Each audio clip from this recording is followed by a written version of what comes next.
toutes ces questions. Mais tout d'abord, bonsoir madame. Bonsoir, assalamu alaikum. Alors, la première question est, quelle a été votre réaction quand vous avez appris le décès du président Idriss Déby? Alors, vous savez que nous, on suivait l'évolution de la situation militaire qui prévalait au Tchad, avec l'incursion des rebelles. Et donc, c'est comme ça que le matin, le lundi matin, très tôt, donc quelqu'un m'a appelé pour me dire que je t'informe que Déby est mort. Et vous savez, parfois dans ces genres d'événements, il y a beaucoup de fake news, même des gens qui sont sûrs sont parfois manipulés. Je n'ai pas tout de suite cru à la nouvelle.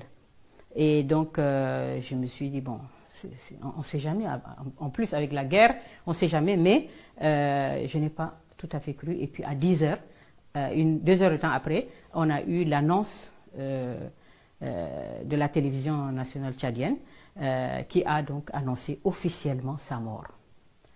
Je peux dire que vraiment c'était une grande émotion parce que cet homme, Idriss Déby, était au cœur de notre départ d'abord du Tchad, mais indépendamment de ça, c'était un homme qui nous a poursuivis ici au Sénégal avec ce que est devenu l'affaire Hissène Habré. Et donc vraiment je me suis dit... et puis surtout, tout le mal qu'il nous a fait, voyez-vous, par exemple, quand le 30 juin 2013, quand la DIC est venue ici et la BIP prendre le président, dans le cadre de l'affaire avant le procès, quand ils l'ont pris, quand ça a fait boum, là, tout le monde a annoncé cette nouvelle, Idriss Déby, qu'est-ce qu'il a fait? Il a sauté, crié de joie, pris son pistolet, sorti dans le jardin, tiré 3 balles en l'air et appeler immédiatement son ministre de la Communication, dire il faut interrompre le programme de télé, j'ai quelque chose à dire à la nation. Et donc il a fait une déclaration, il a dit c'est un jour historique, un jour de fête.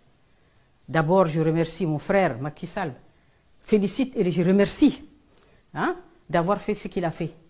Et maintenant je déclare une journée chômée, payée.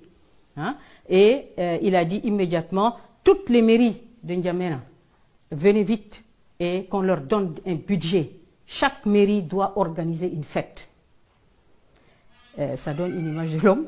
Et donc nous avons aussi attendu sa chute pour un homme qui voulait absolument tuer le président, lui faire du mal. Toute l'affaire Hissène Habré s'est résumée à ça. Il a dépensé des milliards et des milliards pour y arriver. Et aujourd'hui, nous aussi, on a attendu sa chute, comme on disait, et Rabbina subhanahu wa ta'ala nous a fait assister à sa mort. Une mort terrible, une mort violente.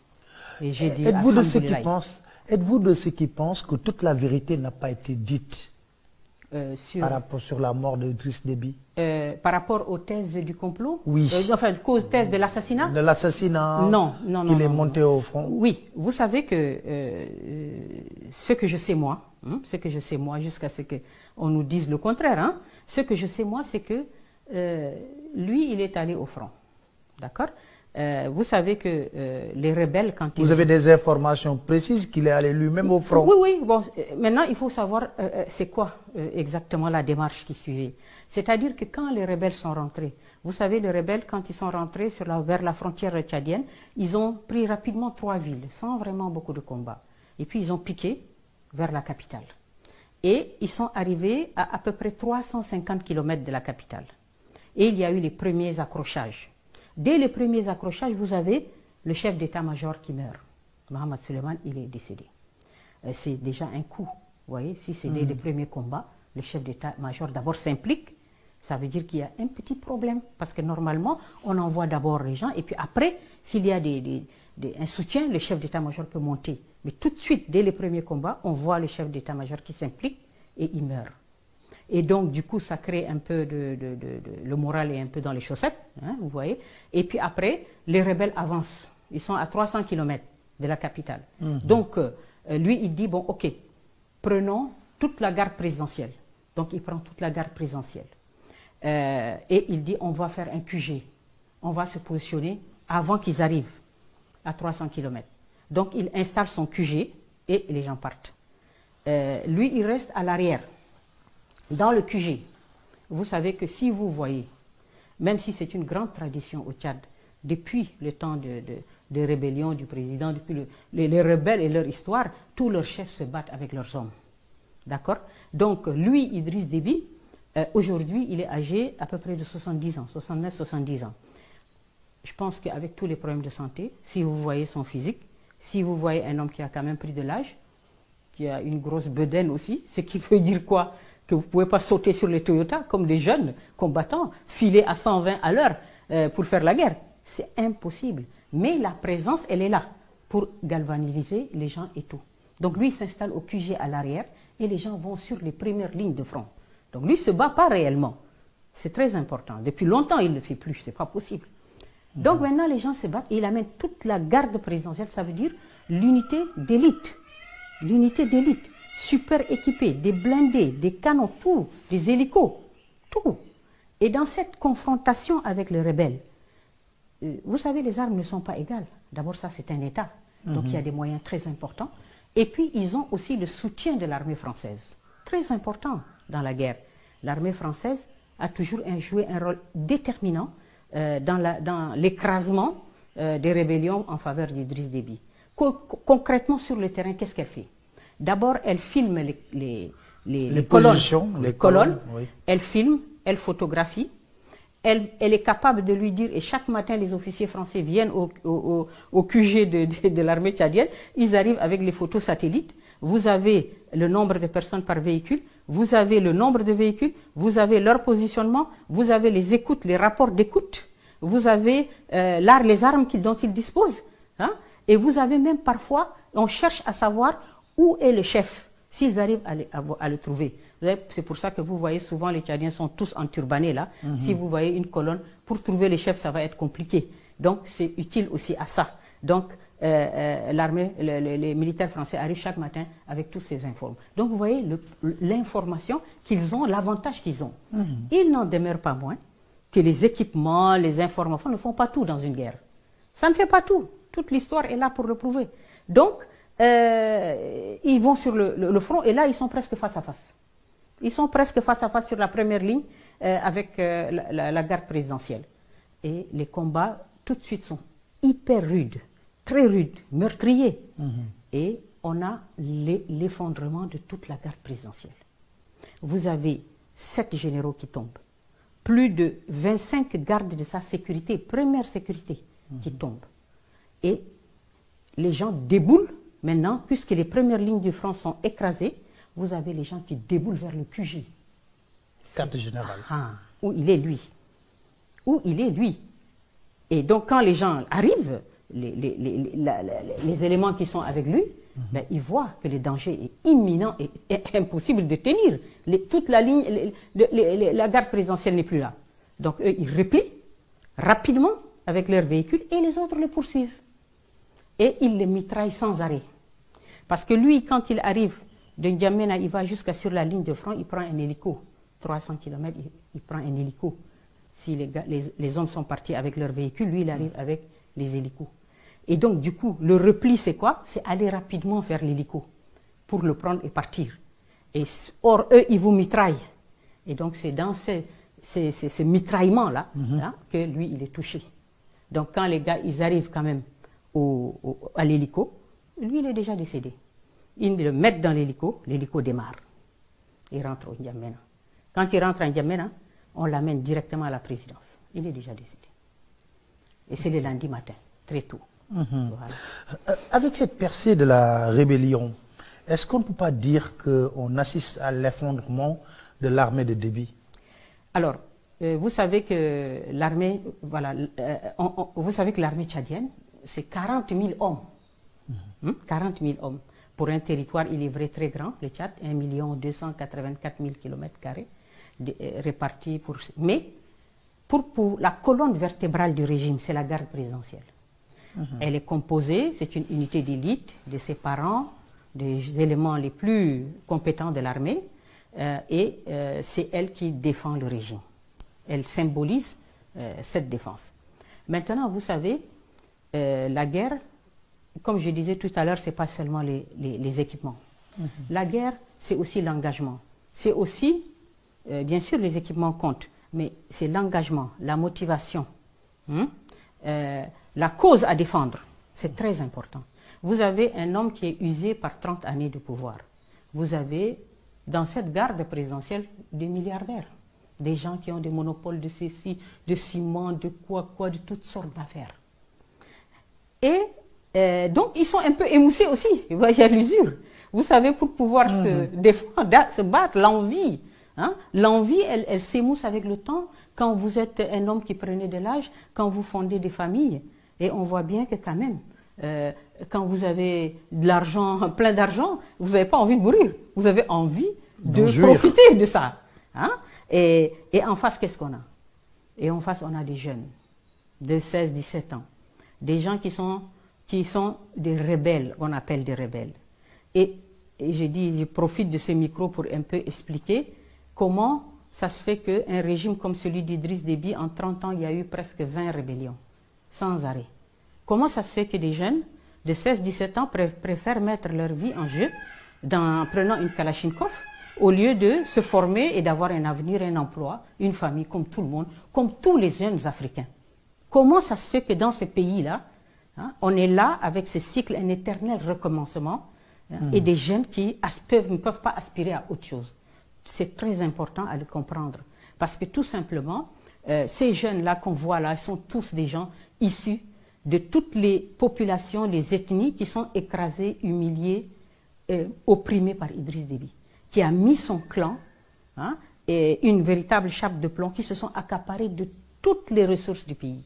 Toutes les ressources, vous n'avez aucun. Et il a imposé un système de discrimination ethnique qui fait qu'il estime que les ethnies qui ne sont pas favorables, et comme il le dit à leur chef, à leur notable, chef traditionnel, il dit « vous ne m'aimez pas, vos populations ne m'aiment pas ».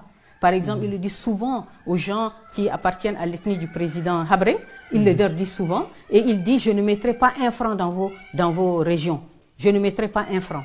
Donc on a un système comme ça, une espèce de répression, de machine à tuer les gens. Vous n'avez pas accès à des formations. Dans vos régions, vous n'avez absolument rien. Si vous ouvrez la bouche, on vous tue. Hein? Qu'est-ce qu'ils font? Ils disent, instrument de domination et d'humiliation des gens, il faut violer leurs filles. La question du viol des jeunes Tchadiennes au Tchad est quelque chose de tellement choquant. Vous voyez des jeunes étudiantes, elles sont sous des critères ethniques. Vous voyez? C'est-à-dire qu'aujourd'hui, vous voyez, pour l'expliquer vraiment que les gens le comprennent bien au Sénégal, quand quelqu'un veut faire de la répression ethnique, ils disent qu'on va vous casser, vous les hommes, en violant vos filles. Si vous parlez, on vous tue. Et vous allez vous plier. Et donc, par exemple, c'est tellement facile à comprendre si on le donne l'exemple. Par exemple, si vous dites les filles Peul, si aujourd'hui moi je vois une fille Peul, je la connais. Je sais qu'elle est Peul. Si je vois une fille Wolof, je sais. Si je vois une fille Sérère, je sais qu'elle est Sérère par ses traits. Si je vois une Diola, je la reconnais. Donc, c'est comme ça qu'ils font pour pouvoir attraper les filles. Vous revenez de l'école, on vous kidnappe, des hommes sur des Toyota, hop, ils vous prennent, tout le monde crie dans la ville, oh, c'est fini, vous êtes partis. On vous viole, on vous jette sur un terrain vague. Vous parlez, on vous tue.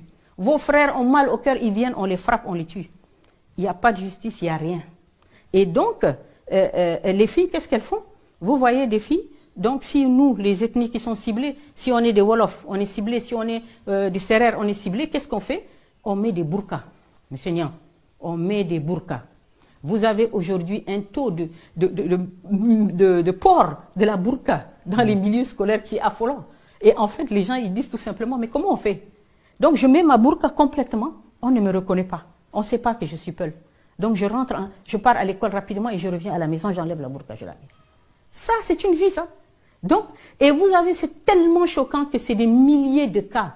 C'est ce qui explique les rébellions. Mais bien sûr, les gens ont mal au cœur. Vous ne pouvez pas trouver de travail. Vous partez chez vous, vous dites, bon, je repars là-bas. Au village, il n'y a rien. On dit qu'ils ne nous aiment pas, ils n'amènent rien, on n'a même pas de poste de santé. Mais ils disent que les rébellions, les rebelles en réalité viennent de la Libye. Non, non, non, mais c'est des Tchadiens qui sont partis en Libye, qui ont fui la répression, la pauvreté, la misère. Et ce qui est tellement choquant, c'est que quoi? C'est que vous voyez la communauté internationale présente au Tchad. On a toutes les ambassades, on a toutes les Nations Unies sont tous là. Hein? vous avez cette répression sauvage. On peut tuer qui on veut, on peut fouetter qui on veut, on peut violer qui on veut. Personne ne bouge.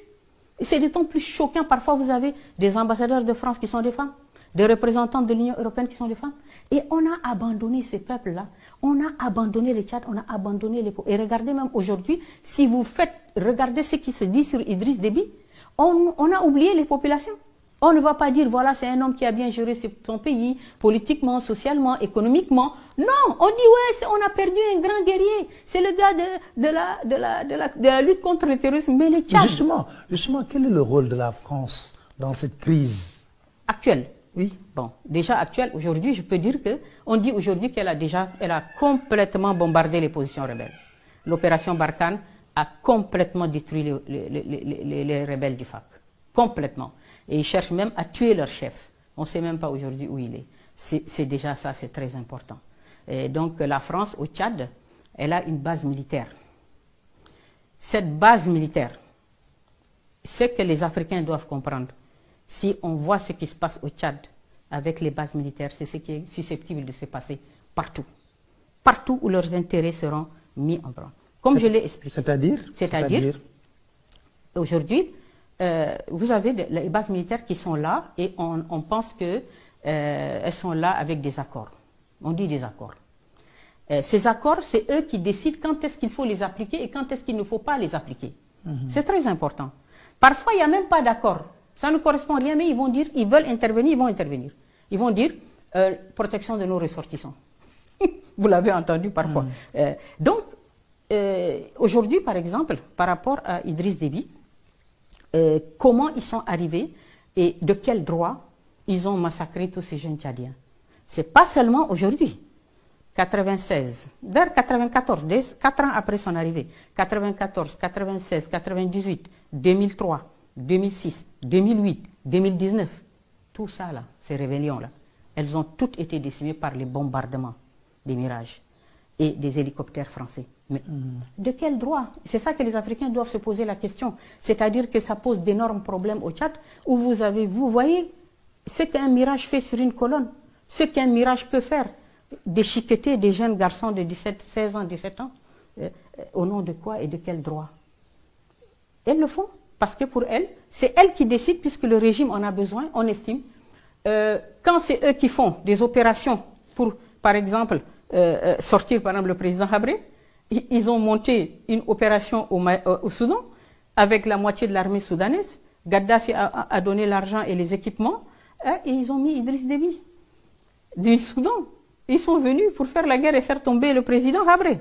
Maintenant, quand c'est des autres, maintenant c'est eux, ils les qualifient, maintenant c'est à la mode, terroristes, islamistes, machin, chouette, djihadistes. Ils ne sont ni des djihadistes, ni des islamistes, ni des terroristes. Ce sont des jeunes Tchadiens complètement opprimés, humiliés. Et c'est cette rage au cœur qui les a fait hier décimer la garde présidentielle. Vous avez vu? C'est-à-dire que la rage, la volonté d'en finir avec cette répression, avec l'impossibilité d'avoir une vie digne et normale, c'est ça, dans cette confrontation-là, c'est ça qui a permis à ces jeunes-là de décimer complètement et jusqu'à de toucher Idriss Déby. Alors, aujourd'hui, pour assurer la transition, on a mis en place un conseil militaire de la transition. Est-ce que vous êtes d'accord avec cette formule?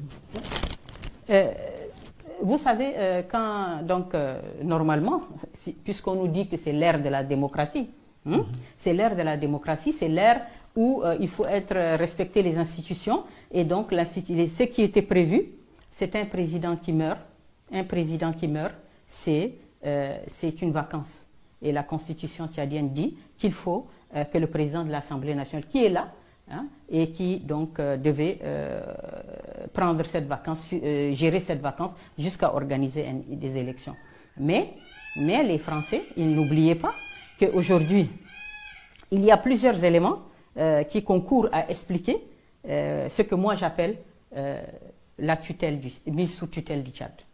Vous pensez que le Tchad est mis sous tutelle en ce moment? Oui. Le Tchad, il est mis sous tutelle parce que vous savez, quand on a le Conseil militaire de transition, là, quand on voit la liste de tous ces gens-là, ils ne sont pas capables aujourd'hui de dire Idriss Déby n'est pas là, nous on se force et on met ce jeune garçon. Parce que ce jeune garçon, quelle est sa légitimité? Si c'est le clan qui est au pouvoir, il y a les enfants d'Idriss Déby.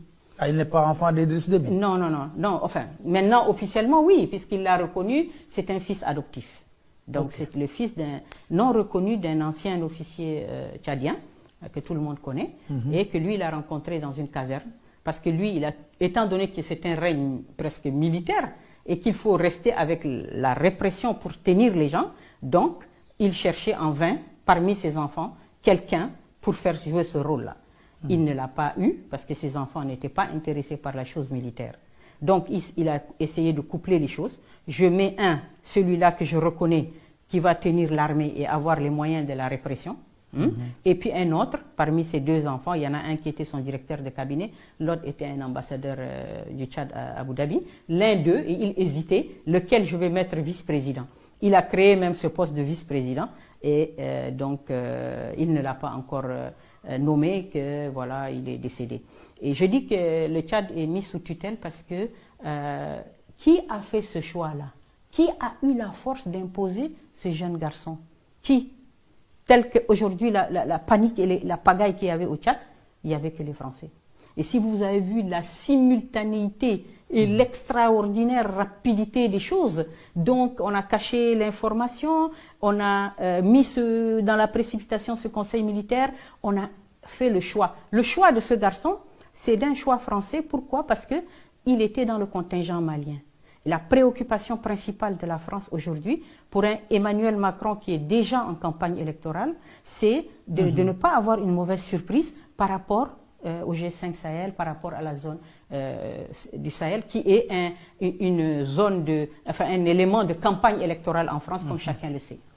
Alors, pensez-vous réellement que ce comité pourrait faire face à la situation à l'heure actuelle et que le jeune qui est mis à la tête de ce pouvoir peut contenir une sorte de révolte populaire parce que des voix commencent à s'élever au Tchad? Voilà.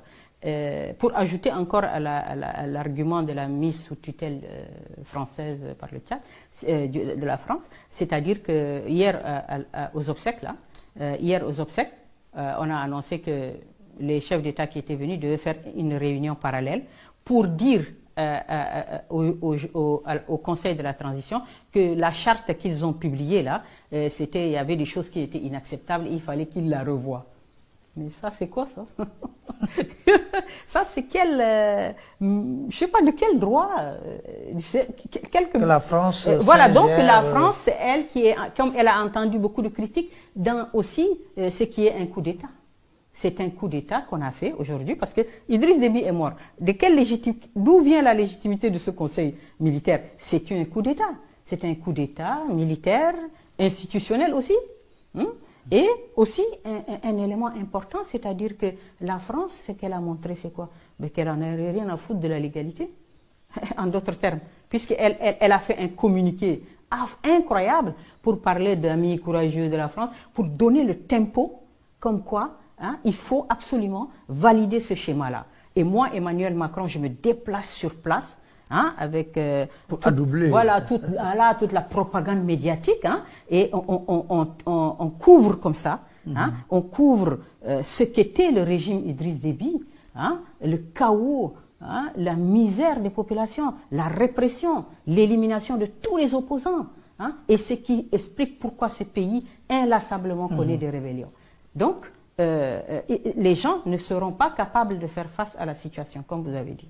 Eux, bien sûr, ils seront là, eux, puisqu'on a eu la déclaration de Macron, la France n'acceptera pas, ni aujourd'hui ni demain, que le Tchad soit déstabilisé. Mais le Tchad, quand c'est eux qui font des coups d'État, ce n'est pas de la déstabilisation, mais quand c'est pour leurs intérêts, c'est de la déstabilisation. Quand vous êtes des gens qui n'êtes ni rebelles, ni trucs, et d'ailleurs, l'un je crois qu'il y a eu au Sénat une déclaration du général là, Townsend, qui a dit ce sont des rebelles, ils ne sont ni terroristes, ni liés à Daesh, ni rien du tout. Ce sont simplement des rebelles tchadiens. Ils étaient en Libye, ils n'ont jamais caché leur volonté de rentrer chez eux. Mais ils ne sont, quand les Américains disent ça, vous voyez que vraiment, la France mettra, elle a déjà commencé à dire on va appuyer la transition sur le plan militaire. L'ambassadeur de France l'a dit au sortir d'une audience avec le fils. Et donc ça veut dire quoi? Accompagner la transition sur le plan militaire, c'est les bombardements, c'est l'écrasement de cette rébellion. Est-ce qu'on peut craindre un embrasement de la situation? Au Tchad? Oui. Non, parce que non. Parce que pour s'embraser, il faut être capable de s'embraser. Quand vous ne pouvez même pas, vos enfants, vos filles sont violés, vous ne pouvez même pas avoir... Vous voyez comment on écrase des gens? Comment il y a une chape de plomb? Comment l'enclos médiatique sur ce qui se passe au Tchad? Et on met en avant Idriss Déby, le pacificateur de la zone Sahel. Et on a abandonné le sort des populations. Les gens sont écrasés, massacrés, tués. Ils ne peuvent pas se soulever. Est-ce qu'aujourd'hui, le Front pour l'alternance et la concorde au niveau de Tchad a des chances de réussir? Parce qu'ils avaient dit, juste après l'enterrement d'Idriss Déby, ils vont continuer leur combat. Oui. Alors, bien sûr, ils vont le continuer. Mais vous savez, ils l'ont dit ça, non? Oui. La réponse, ça a été quoi? Ça a été les bombardements de l'opération Barkhane. À l'heure actuelle, moi, je pense qu'il n'y a plus de forces rebelles dans le désert tchadien. Ils sont pourchassés par les avions. Si leur chef, ils essayent de le trouver pour le tuer. Si jamais il s'en sort, c'est déjà beaucoup. Mais ce n'est que... Donc, fondamentalement, cette rébellion n'a pas une certaine force militaire. Si, mais attention. Ils avaient une force militaire, ils avaient une volonté vraiment de faire tomber ce régime. Et ils ont réussi quelque chose d'extraordinaire. Parce que pour avoir décapité la colonne vertébrale du régime, la garde présidentielle, pour avoir tué 7 généraux, presque toute la garde présidentielle, et pour avoir tué lui-même Idriss Déby, c'est que vraiment, si les Français n'avaient pas intervenu, mais c'était juste un sursis, ils allaient arriver. C'est le N'Djamena. Absolument. Et ça montre aussi jusqu'à quel point vous avez un cycle de recommencement éternel. Pourquoi? Parce que justement, il n'y a pas de solution. Vous savez, le régime d'Idriss Déby, ça aussi c'est comprendre, quand par exemple on a eu à voir des chefs de rébellion qui ont dit, nous, bon, on veut pas la guerre, on veut faire la paix, on peut trouver un terrain d'entente. Bon, on a dit, ok, on négocie. Ils les font rentrer. Quand tu arrives avec, prenons le cas, tu as 100 hommes. On dispatche tes hommes dans l'armée. Et toi, tu es chez toi, tu es en attente, par exemple, d'un poste, vu que vous avez fait la paix et tout ça, c'est normal. Et puis un bon matin, il y a un commando qui vient et qui te tue. Il l'a fait combien de fois? Il l'a fait presque 11 fois. Idriss Déby? Idriss Déby, là, tu vois là, regarde comment l'information, hein, elle est manipulée. Idriss Déby, il a tué Abbas Kouti comme ça. Il a tué Ibichara Djegui comme ça. Il y a ici, à Dakar, ici, M. Geti Mohamed, qui était directeur des ressources humaines de la SEGNA. Son épouse même est sénégalaise. Ils ont 4 garçons. Et lui, quand il a eu sa retraite, il est parti au Tchad. Il a dit, je vais être député. Je vais être député, ça m'intéresse. Il commence à faire un parti. Donc, d'opposition, Idriss Déby, non, jamais. Il ne peut pas accepter ça. Au nord, non. Donc, on lui fait savoir que non, Idriss te fait savoir qu'il ne te donne pas le droit de faire ça. Il dit non, moi c'est une opposition démocratique, hein, c'est ce qu'on demande. Et le lendemain, il saute. On le fait sauter sur une mine. Une mine devant ta maison, monsieur Niang. Subhanallah. C'est ça, le Tchad. C'est ça. Et c'est monsieur Geti Mohamed, son épouse est sénégalaise, elle est ici à Dakar. Elle a 4 garçons. Ils l'ont tué comme ça, au Tchad. Et on a la liste, c'est incroyable. Donc ça, c'est une formule, vous voyez. Donc regardez dans quelle impasse les gens sont dedans. Quand vous venez, les Français vous bombardent. Quand vous dites vous voulez la paix, lui, il vous tue. Mais vous faites quoi? Vous faites quoi? Mais vous présentez un bilan tellement négatif sur le plan politique, économique. Économique. Mais attendez, c'est pas lui qui a eu à gérer le projet pétrolier du Tchad. Mais qu'est-ce qu'il est devenu ce projet pétrolier? La Banque mondiale, au départ, en 2003, nous a annoncé le plus grand projet du siècle en Afrique. La Banque mondiale elle-même est rentrée dedans. Mais après, c'est fini. La Banque mondiale, officiellement, tu peux regarder sur le net, a dit échec du projet pétrolier, elle se retire. Parce que tout ce qui a été dit n'est pas appliqué. Et que lui a dit qu'il veut des armes. Il est parti acheter des hélicos, des MiG-24, des C6, c'est là pour bombarder les gens. Vous voyez, voilà un régime qui ne peut pas avoir une autre alternative que la répression. Et les gens le couvrent. Et si aujourd'hui vous voyez tout ça là, depuis 2010, lui maintenant c'est la rente terroriste de l'engagement du Tchad au Mali. Et il a tiré tous les subsides de ça. Et les gens, les Occidentaux ont fermé les yeux sur toute la situation. Même aujourd'hui, vous avez vu, les gens qui s'installent pour faire le bilan ne peuvent dire que oui, il a été un grand machin panafricaniste. Il n'a jamais été panafricaniste. Jamais de la vie. Mais quand même, on le présente comme un stabilisateur du Sahel par rapport à la question du terrorisme, Idriss Déby. Alors, ça, c'est une question très importante parce que elle est au centre, le terrorisme, le djihadisme est au centre de toutes les préoccupations aujourd'hui en Afrique aussi. Parce que les gens ont paniqué quand ils ont vu des choses. Aujourd'hui, cette lutte contre le terrorisme a aussi une incidence sur nos économies parce que maintenant, on nous dit qu'il faut cotiser. Il faut donner de l'argent pour vos contingents. Et même ceux qui n'ont pas de contingent sur la ligne de front du G5 Sahel, on a vu que le président Macky Sall a donné 1 milliard, vous vous rappelez, quand il a été dernièrement. C'est un appel de fonds que les gens disent maintenant. Et vous savez que l'histoire de la guerre contre le terrorisme en Afrique, la version officielle, présentée, entretenue, financée à travers des médias, des instituts, des ceci, cela, elle donne très peu d'espace à une expression pour une autre analyse, pour voir autre chose. Et quelle serait cette analyse? Cette analyse, cette autre chose, c'est entrer plus profondément dans le fond et on va prendre 2-3 exemples et on va y aller et vous allez voir qu'en aucun cas Idriss Déby n'est ni un pacificateur, ni un panafricaniste.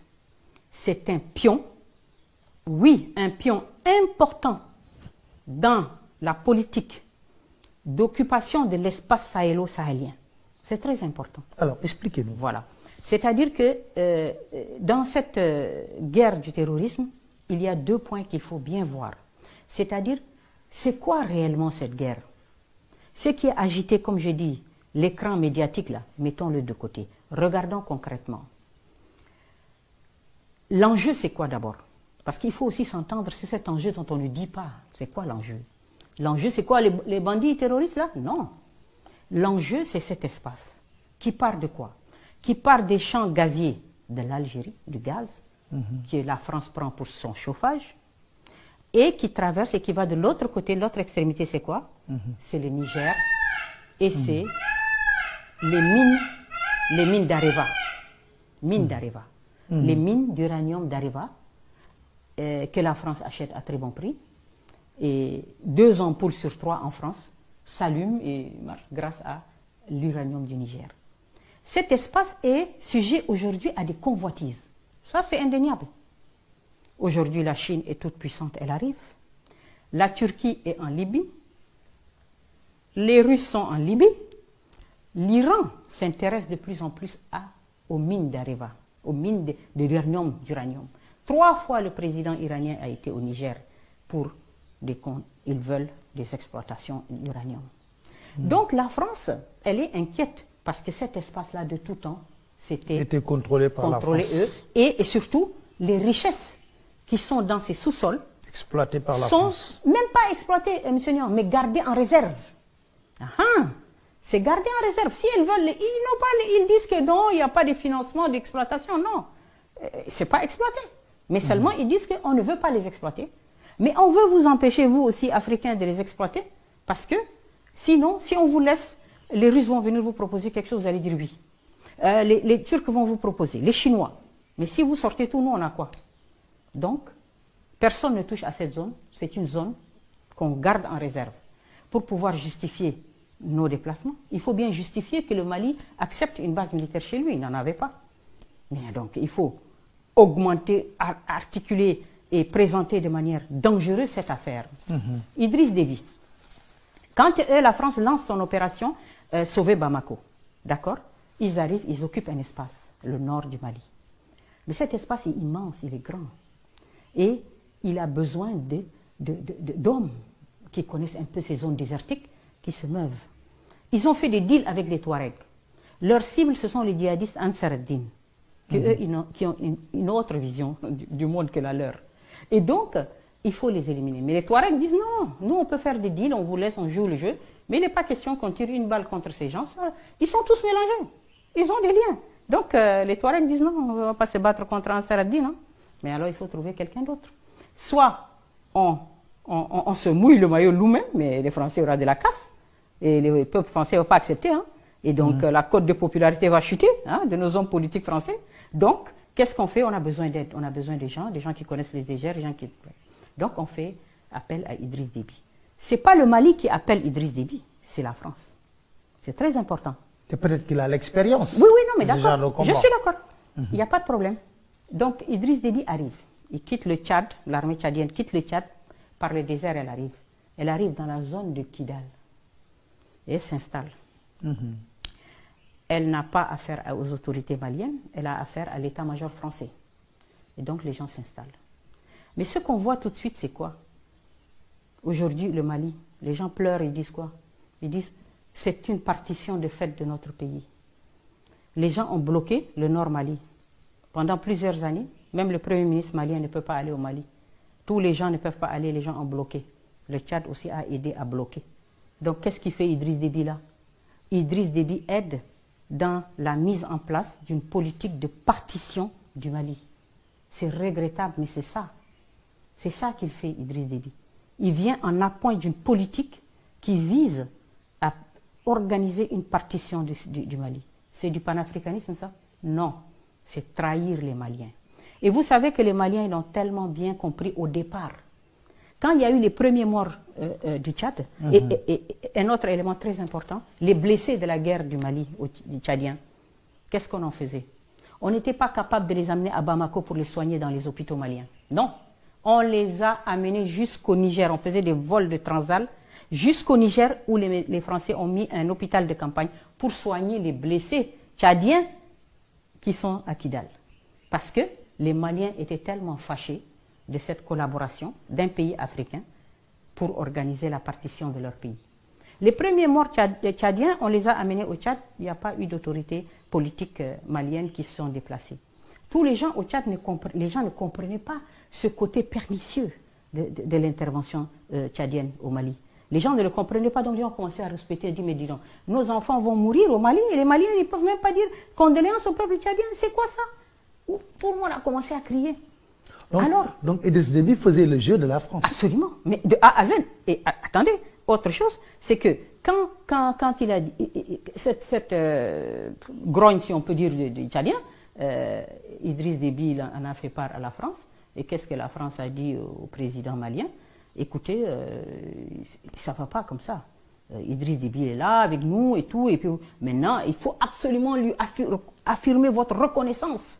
Il faut le soutenir. Et là, brusquement, on a eu même des chanteurs qui ont chanté Idriss Déby. Voilà. Donc, et autre chose aussi, c'est très important, c'est que quand vous voyez Idriss Déby qui quitte le Tchad et qui vient au Mali, il fait quoi? Il sort, officiellement le Premier ministre annonce un retrait, un financement à hauteur de 90 milliards de francs CFA pour financer son opération au Mali. Donc voilà un pays qui n'est pas menacé directement par le terrorisme et qui sort 90 milliards de son trésor pour aller financer un programme, une politique de partition de notre pays africain. Mais ça là, les Tchadiens, ils manquent de tout. Il n'y a pas d'eau, il n'y a pas d'électricité. Hein? Il manque de soins. Les gens courent au Cameroun se soigner, partent au Soudan, partent au Tunisie, il n'y a pas de soins au Tchad. Des régions entières sont appauvries. Et vous avez le gars qui sort 90 milliards rien que pour faire plaisir à la France. Vous voyez comment cette machine France-africaine, elle est capable de faire des choses absolument incroyables. Et comment un leadership peut ruiner un pays, peut le détruire, et alors qu'on va le présenter comme quelqu'un de positif. Autre chose très importante dans le cadre de la lutte contre le terrorisme, il y a aussi une autre. Pourquoi, en fait, l'armée tchadienne est positionnée partout? Pourquoi? Vous savez, il n'y a pas réellement de guerre. Parce que s'il y en avait, ça fait 11 ans Les gens, ils savent faire la guerre, ils vont cramer tout le monde. Mais il n'y en avait pas. Même les Tchadiens qui étaient sur la ligne, ils ont dit, les premiers chocs, c'était les gens qui étaient dans les grottes. Une fois que les gens sont réussis avec la casse qu'il a fut, c'est fini, il n'y a plus rien. Mais il y a toujours des attentats terroristes oui, au Mali. Il y en a, mais ça ne justifie pas, je ne sais pas, aujourd'hui les Tchadiens, il y en a 5000. Vous regardez les autres contingents. On est à presque 20 000 hommes. Mais est-ce que vous pouvez me dire, vous, il y a combien de terroristes? Ils sont où? Et ils sont combien? L'autre jour, on a vu des images invraisemblables. On a vu des gars avec des motos flambant neuves. Ils sont tous en moto, les gens du Moujao. Ils sont en turbané, ils ont une kalachnikov, chacun, ils sont à 2 par moto, le gars derrière a une kalachnikov. Donc ils circulent dans les villages et ils mitraillent les gens. Mais d'où viennent les motos? Comment ça se fait qu'on a 100 motos flambant neuves, même marque? D'où est-ce qu'ils ont le carburant? Comment des pays africains ne peuvent pas gérer ce genre de problème? Vous prenez un hélico, vous circulez, où sont positionnés les points qui les alimentent en carburant?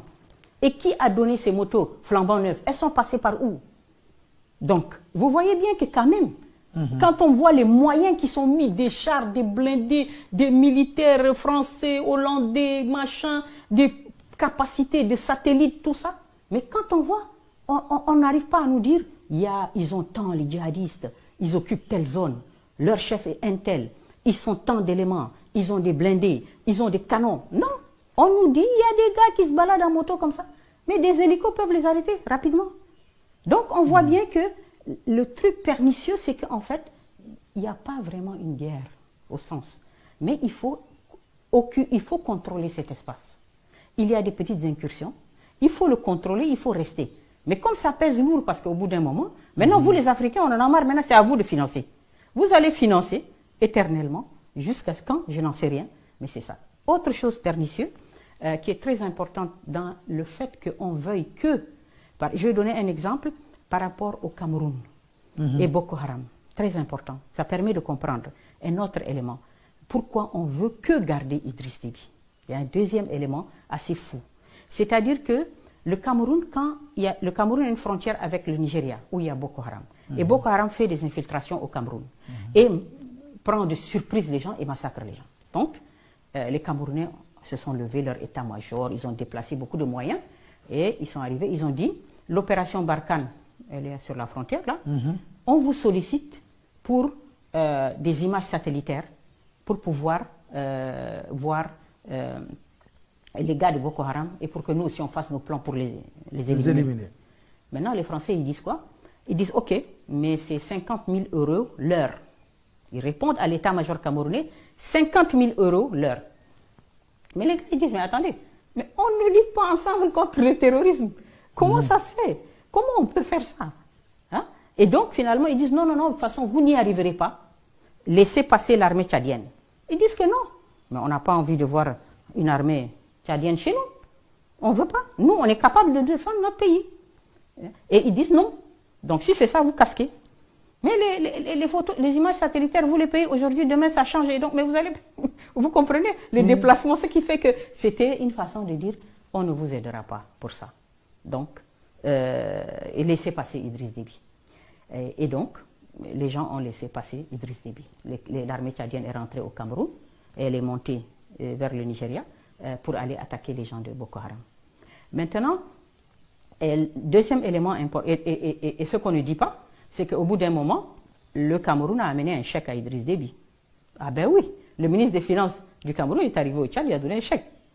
Donc vous voyez. Mais avec sa mort, est-ce que toute cette zone, il n'y a pas des risques qui planent véritablement? Voilà, je vais vous dire le deuxième côté qui fait que eux, ils privilégient un certain type de politique vis-à-vis de la lutte contre le terrorisme, la conception. Vous voyez, ça c'est très important pour que les gens comprennent. C'est que vous dites pourquoi, comment ça se fait, encore une fois comme les rébellions au Tchad, qu'est-ce qui fait que les jeunes prennent le risque de s'attacher des ceintures, d'aller être des commandos? Ce n'est pas simplement parfois que du fanatisme. Non, il y a de la misère, il y a de la répression, il y a beaucoup de choses, des problèmes politiques importants. Hein, et qui font que les gens s'engagent dans des voies comme ça, deviennent des marginaux. Et donc, quelle est la solution qu'on doit amener?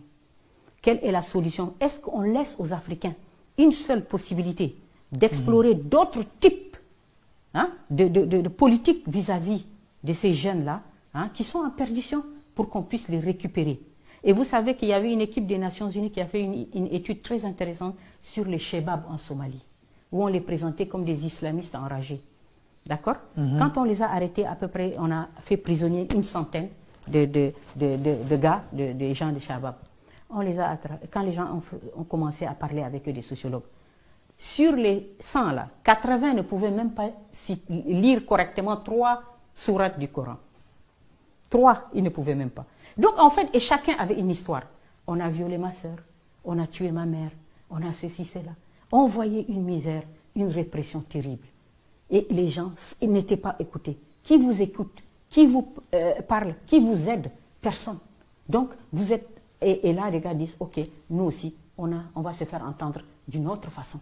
Donc pour vous, tout cela, c'est juste l'accumulation de frustration. Oui, je dis que même s'il y a des choses derrière, la majorité, la troupe, et le fait que le phénomène continue, c'est que les solutions qui sont apportées ne sont pas positives. Alors, la conception des Occidentaux, voilà, ça j'y arrive, la conception des Occidentaux par rapport à la gestion de ces choses. Eux, ils veulent qu'on élimine ces gens. Ça, c'est très important. Pour eux, ils ne donnent pas voix à autre chose. Pour eux, il faut éliminer, éliminer et éliminer.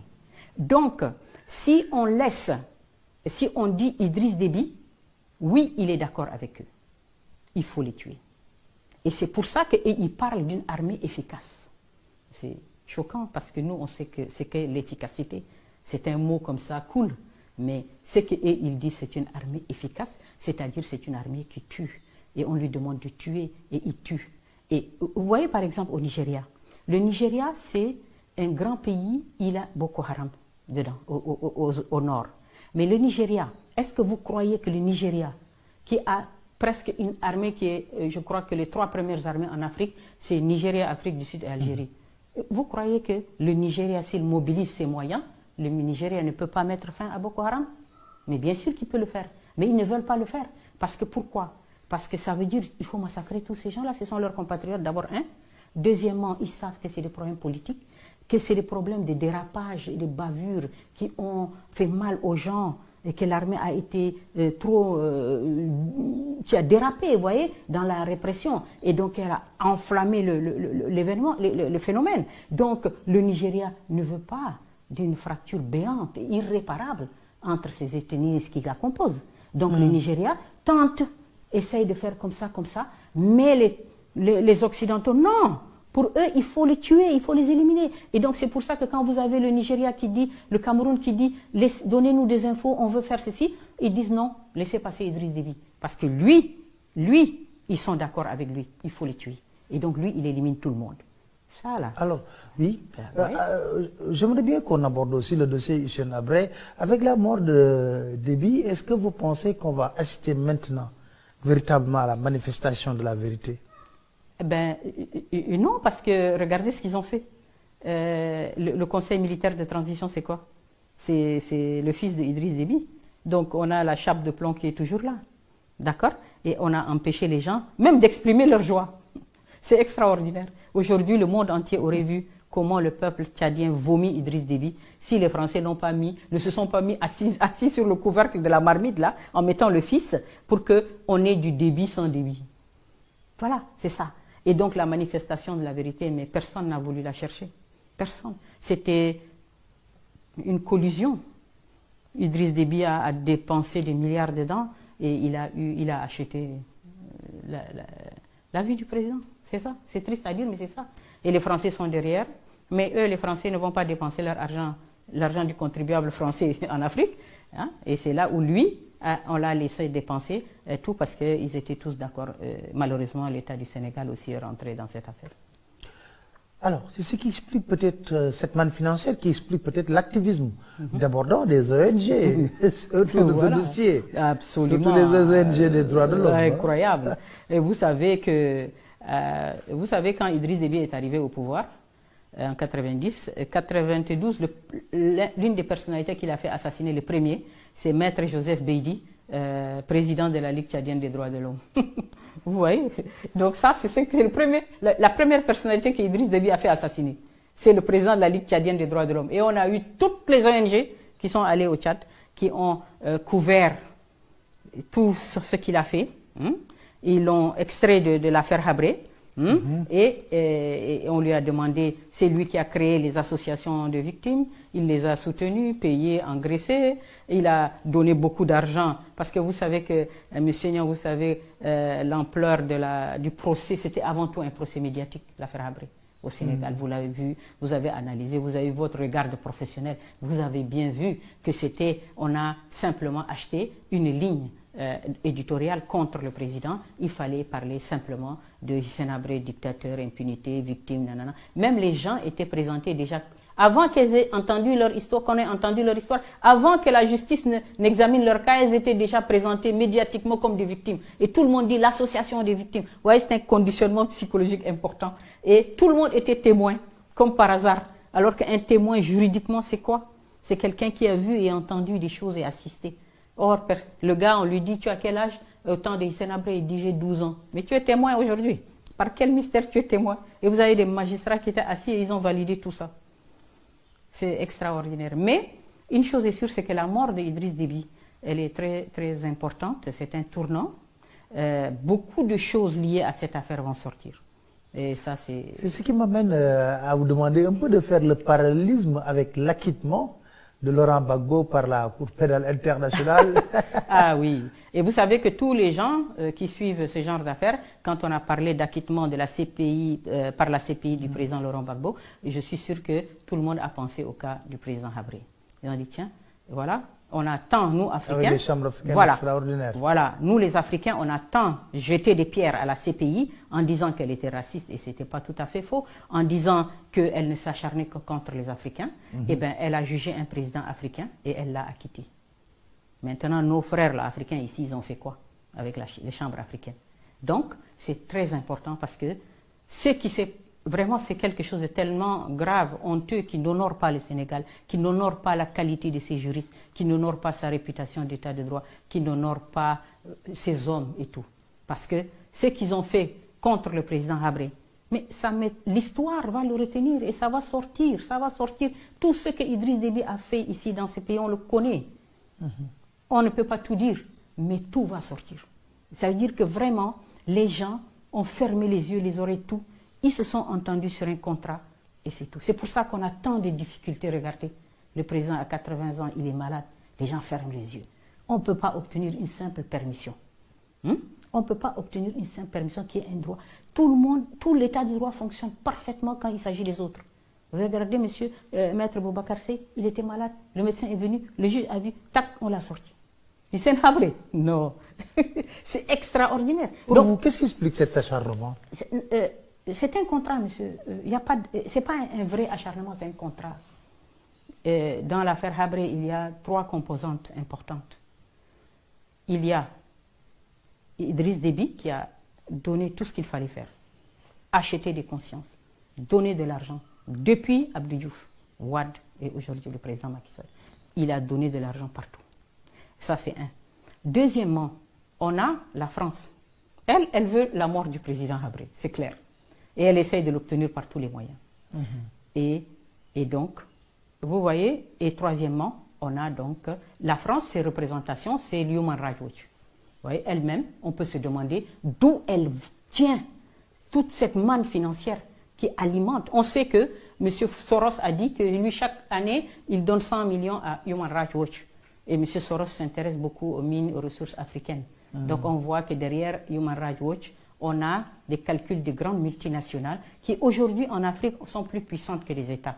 Et elles avancent, elles cherchent les ressources minières et on nous met les Human Rights Watch dans nos pattes là pour emmerder les gens. Et Human Rights Watch joue un rôle capital dans l'affaire Habré. Donc ils sont là depuis 2000. Ils ont un budget intarissable, incroyable. Films, livres, patati, patata, insertion de journaux, invraisemblable. Et en même temps, aujourd'hui, elle est aussi en train de faire une espèce de... C'est-à-dire qu'avec l'État du Sénégal, ils sont partenaires. C'est-à-dire que Human Rights Watch, regardez ce que je vous dis et regardez bien, analysez. Human Rights Watch a fait une espèce de deal et c'était sur tout ce qui s'appelle gouvernance politique du Sénégal. Quelques personnes lui avaient reproché ça au moment des manifestations. Ils ont attendu 10 jours, 15 jours avant de pondre un dossier. Donc, le deal, c'est ça aussi. Le deal aussi, c'est que le Sénégal et certaines de ses élites ont dit que l'affaire Hissène Habré va nous rapporter quelque chose dans la diplomatie des droits de l'homme du Sénégal. Vous comprenez? Donc, si on se positionne, on va avoir quelques points dans le cas du Sénégal qui est un état de droit, qui est un état soucieux de la fin de l'impunité, mais ils n'ont pas fait un procès digne de cela. C'est pour ça qu'on a eu à donner 800 millions à la presse au Sénégal, 800 millions, et si vous voulez, monsieur Niang, je vous donnerai le contrat officiel qui a servi à... Ah, je suis preneur. Ah oui, je vous le donnerai, Inch'Allah, dès demain, et vous allez voir le contrat qui a lié les chambres africaines à l'agence de M. Abdoulo, agence Premium Africa, signé, estampillé, imprimé. Au total, c'est à peu près 800 millions qu'on a décaissés pour que les médias du Sénégal et 20 organes de presse, journaux, télévision et radio, ont été pris en main par les chambres africaines, jusqu'à on leur a fait des ateliers pour leur dire ici à Goodread, et nous avons les ateliers médias, pour dire voilà comment vous devrez, vous ne devez en aucun cas dire le président Habré. Ne pas dire ça. Dire, si vous voulez dire, écrivez le dictateur.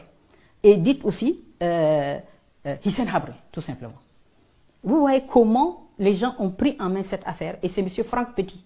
M. Franck Petit, qui était le patron de cette communication. Et donc, c'était avant tout un procès médiatique. Alors qu'on arrivait aux portes du procès, où maintenant il faut sortir les preuves. Parce qu'on a beaucoup crié pendant 15 ans. Maintenant, on arrive, il faut sortir des preuves. Et là, qu'est-ce qu'on voit? On met en place un organe qui va saper la présomption d'innocence. Et vous savez, c'est très important parce que la présomption d'innocence, beaucoup de gens ne comprennent pas très bien ce que c'est. Parce que ils disent, je vais faire un parallèle, les gens vont le comprendre dans l'affaire Sonko, par exemple. Les gens, ils disent, mais il faut respecter... Oui, non, mais M. Sonko est présumé innocent. Mais si vous organisez des émissions où vous sapez cette présomption d'innocence, mais c'est comme ça que vous la détruisez. Donc, Hissène Habré, c'est ça. C'est-à-dire qu'on a donné de l'argent pour que tous les gens ne prennent que ce qui était contre lui pour le mettre dans la presse. Et on a ainsi démoli complètement sa présomption d'innocence. Donc, la présomption d'innocence, c'est des conditions strictes, rigoureuses, de respect dans tous les ordres. Pas d'émission contre une personne, pas de mots de travers pour la présenter de ceci, cela. Voilà. Donc, vous comprenez, ce n'est pas simplement la déclaration, oui, un tel est présumé innocent. Non. C'est une attitude respectueuse de sa réputation. On ne peut pas monter des émissions pour le présenter comme un coupable face à l'opinion. C'est tout ça qui sape la présomption d'innocence. Et quand ils sont arrivés dans ce procès-là, qui était en aucun cas comparable, qu'est-ce qu'elle a dit, la CPI? Vous m'avez parlé de l'affaire Gbagbo. La CPI a dit au procureur Bensouda, nous, juges, nous voulons des preuves concrètes dans la commission des crimes contre l'humanité, des crimes de guerre. Nous voulons des preuves concrètes. Nous voulons que la chaîne de responsabilité soit clairement établie. Qui a fait quoi dans cette affaire? Et qui a donné l'ordre de quoi? Voilà. Si vous n'êtes pas capable de ça, nous, on acquitte M. Gbagbo. C'est sur des faits, M. Niang, qui datent seulement de 10 ans. 10 ans. Regardez l'affaire Habré. C'est 33 ans. 33 ans. Et nous, on est tranquille si le Sénégal avait eu un minimum de justice envers nous. C'est-à-dire que même le président Habré, il a droit à ce qu'on lui rende justice. Donc, vous croyez, première question, on pouvait se dire, est-ce que le cas Habré était susceptible d'être amené à la CPI? Non, juridiquement. Madame Bensouda l'a dit ici au Sénégal, elle a dit non, parce que il y a un principe important dans le droit pénal, c'est la non-rétroactivité. C'est-à-dire que les cas du Tchad datés de 82, la Cour pénale a été mise en place en 2000, elle a démarré ses activités, donc elle ne peut pas connaître des faits qui sont précédents. C'est pour ça que Laurent Gbagbo, qui était 2010, s'est passé. Donc, mais l'affaire Habré, il n'y a jamais eu d'enquête. Donc, on a pris le dossier de Human Rights, on l'a validé. Et c'est ce que la Cour a dit pour libérer Gbagbo. Les dossiers d'accusation fabriqués, montés, patati patata, ça reste des dossiers subjectifs d'une ONG et je les mets à la poubelle. Et moi, je veux des preuves. Et ici, on a dit, Human Rights Watch, tout ce que tu dis, alhamdulillah, yallah, on y va. Et on applique, on s'en fout. Et Hissène Habré, il est déjà coupable. Et donc, quand vous voyez ces chambres africaines, pour qu'un tribunal soit un tribunal, vous avez une chance d'avoir un procès juste et équitable. Parce que le procès juste et équitable, il ne s'agit pas encore une fois comme la présomption d'innocence, c'est de le déclarer comme ça. Ce sont des conditions techniques qui sont liées à quoi? Les magistrats, comment on les a désignés? La CPI, comment on devient juge à la CPI?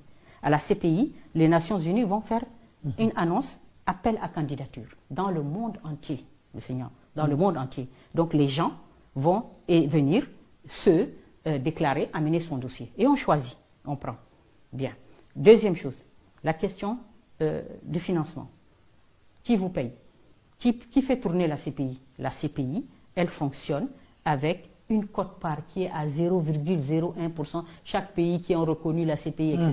Donc, vraiment, il n'y a pas de pays, comme ici on a vu, Idriss Déby, le grand financier, devenu maître du jeu judiciaire, il fait ce qu'il veut, et il dit j'amène des gens, il ne les amène pas, il n'y a pas de sanction. Les magistrats, c'est qui? Ce sont 14 sur la Chambre africaine, ils étaient au total, je crois, 17. Il y a 14 magistrats sénégalais, non, 15 magistrats sénégalais et 2 qui étaient le Malien et le Burkinabé. Donc, M. Kam. Et donc, ces magistrats sénégalais, on les a détachés. Parce qu'à la CPI, si prenons le cas, un juge sénégalais ici est pris à la CPI, lui, il abandonne tous ses liens hiérarchiques ici, il laisse tomber, il va aller là-bas. Mais ici, on a détaché seulement les magistrats pour les mettre dans les chambres africaines. Ils gardent donc leur lien hiérarchique avec... Après le procès, ils retournent. Ils retournent. Et donc, comment dirais-je, on a même... Et donc, l'État du Sénégal leur verse toujours leur solde, leur salaire. Et les chambres africaines leur donnent en plus une indemnité. Voilà. Et c'est ça qu'on a vu. Et en plus de ça, elle n'avait pas aussi, autre chose très importante, le respect des droits de la défense. Vous savez, Laurent Gbagbo, au départ, il a dit « je ne participe pas ». Il était dans la logique où la CPI est aussi raciste et tout ça, et qu'il n'avait aucune chance. Il a dit « je ne refuse pas, je garde le silence ». Ils ont dit « c'est votre droit, monsieur ». Ici, les gens ont dit « Hissène Habré n'a pas le droit ». Donc, vous voyez que les règles de procédure, les lois applicables, et les règles d'administration des preuves doivent être déjà prêtes avant ou pendant, quand on a créé cette cour, avant qu'elle agisse. Quand les gens ont dit, mais au fait, c'est quoi les lois qui s'appliquent pour Hissène Habré? Ils ont dit non, le Gustave Kam a dit, on n'a pas le temps, on n'en a même pas fait, mais on va juger REC. Et en fait, c'est quoi qu'ils ont appliqué? C'est toujours la règle la plus défavorable à Hissène Habré. Vous voyez comment les gens ont fait? C'est même pas une juridiction, elle n'est pas digne. Alors, comment se porte Hissène Habré en ce moment en prison parce que la dernière requête de ses avocats a été rejetée. Oui, elle a été rejetée. C'était une demande de permission de 6 mois. Il est malade. Et donc, il était malade. On avait demandé avec le ramadan, vous voyez, si on pouvait permettre 6 mois. Bon, ils auraient pu. Ils savent qu'il est malade. Ils ont tous les éléments. Ils le savent. Mais ça, c'est quelque chose qu'ils ne veulent pas. En fait, parce qu'à chaque fois qu'on a le dossier, il y a la France qui parle. Voilà, mais c'est eux qui ne parlent jamais. L'État du Sénégal qui a pu venir vous chercher ici chez vous avec des militaires et vous mettre en prison, et quand il s'agit de parler, il ne parle pas. Quand on dit, on demande une expertise médicale, on ne sait pas qui va nous répondre. Ils ne veulent pas. Qu'est-ce qu'on fait? Donc, ils auraient pu, franchement, ils auraient pu, en disant, si on a demandé 6 mois, ils disent, bon, donnons 2 mois. Par exemple, ils disent, c'est le ramadan, donnons 2 mois. 6 mois, on ne peut pas pour poser cela, c'est l'ordre. Mais ils n'ont dit non. Donc, ça veut dire que même si on avait donné 3 jours, ils allaient refuser. Et donc, en fait, ça revient à une histoire, une question finalement d'engagement dans quelque chose. Vous comprenez? Si vous voyez un homme, il est malade, vous ne voulez pas voir qu'il est malade. Vous fermez les yeux. On dit, on demande une expertise médicale, personne ne nous répond. Mais quand il s'agit de venir vous prendre chez vous, là, une armée arrive.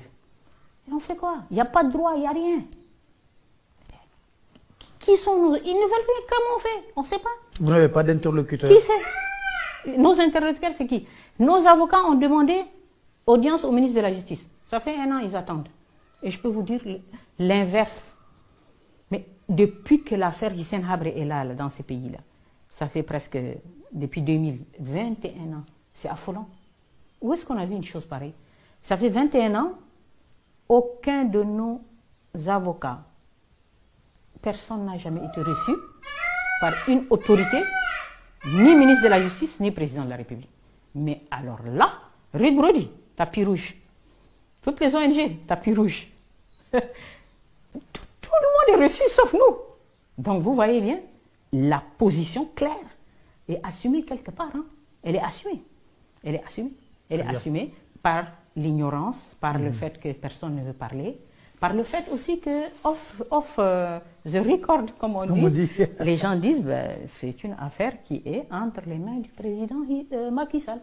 C'est lui qui la gère. Nous, on n'a rien à voir. Le président Hissène Habré, madame, il nous a fait quoi? Mais nous, on n'a rien. Tout le monde dit, mais on n'a rien contre le président. Qu'est-ce qu'il nous a fait? On est des fonctionnaires. Si on nous dit faites ça, on fait ça. Mais si on ne nous dit rien, on fait quoi? Voilà. Ils savent que c'est une affaire qui est quand même aujourd'hui devenue assez lourde. Et elle pèsera très lourdement par rapport à la conscience individuelle de chacun. Par rapport où nous, on ne peut pas dire que madame n'a pas alerté. On ne peut pas le dire. Mais comment on peut expliquer ça? Comment on peut expliquer que, regardez, ils ont fait 2 mois de permission. Les gardes étaient au poste de garde, monsieur Niang, les 2 gardes. Ils étaient avec nous 24 heures sur 24. Et quand le président part pour faire la rééducation de son bras, il monte avec lui, les 2, dans la voiture, ils partent, ils reviennent. Tous les jours, le DAP les appelle, vous êtes là? Oui, on est là, on dort. Le président est chez lui, il se repose. 2 mois. On n'a rien eu à nous reprocher. Alors qu'est-ce qui les empêche d'accorder encore une permission? C'est-à-dire, voilà, c'est ça. Voilà, merci beaucoup Madame Fatim Raymond Habré de nous avoir accordé cet entretien. Alors, je vous donne rendez-vous très prochainement avec un autre invité dans votre émission.